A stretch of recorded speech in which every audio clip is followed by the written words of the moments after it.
From the streets of Istanbul to the waves of the English Channel, refugees play a definitive role in European life and politics, as they have been for thousands of years.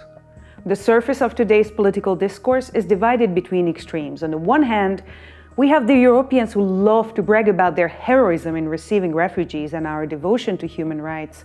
And on the other hand, we see the steady rise of xenophobia in mainstream politics.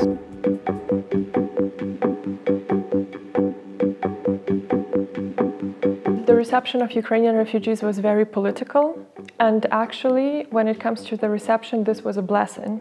But my fear, and the fear of many migration scholars, is that it can turn into a curse.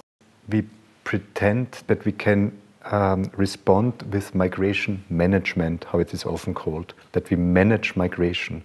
But this is already far too late.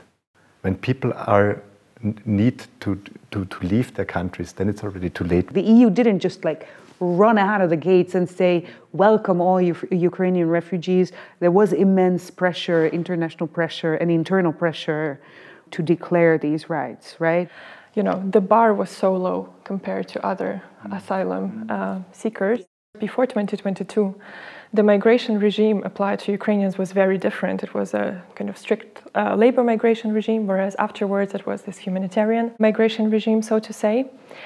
So the treatment was very different. Allowing people to leave and then come back again actually made them leave because the stakes were lower for them. They thought that, you know, if something happens, if the situation gets worse, I can still get out. I don't have to kind of make this all or nothing choice right here, right now, which would of course make people stay because you don't know what's coming.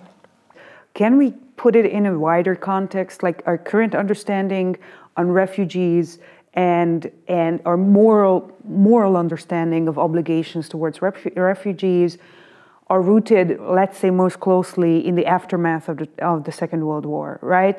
And it often seems that whatever guarantees, protocols, progress was made, we keep dialing back from those.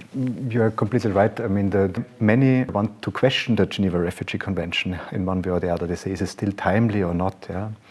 But just imagine 74 years, how many refugee situations it already helped us to come through. We always have this, like a mantra, we distinguish between flight and legal migration as if these are two completely different things. But who wants just to flee? Everybody wants to also have a sustainable life afterwards. So you need to also think it together. Our labor markets scream actually for people. So I think we have to be much more creative. Being a refugee is being in a state of limbo. You put your life on hold and you wait either for it to return or you're seeking for new opportunities. Ukrainians are under temporary protection, and the word temporary is very key here. We still have to acknowledge that climate change will be a huge topic in the future. We try to put the horse from the wrong side. We try to address migration management, or it tries to address migration, but not thinking more smartly how to do other things. And this is then also how the compositions are with doing this, what you mentioned, these migration deals. Yeah? Who goes there? Which part of ministries go there? You mentioned that we approached the horse from the wrong side in Hungarian. I would use the expression that says that we have to tailor the trousers to the backside and not the other way around. I like to close with this round, a completely imaginary sort of megalomaniacal round. If we have one wish, one immediate wish, what would that be? Depoliticize migration. No wars would help quite a lot.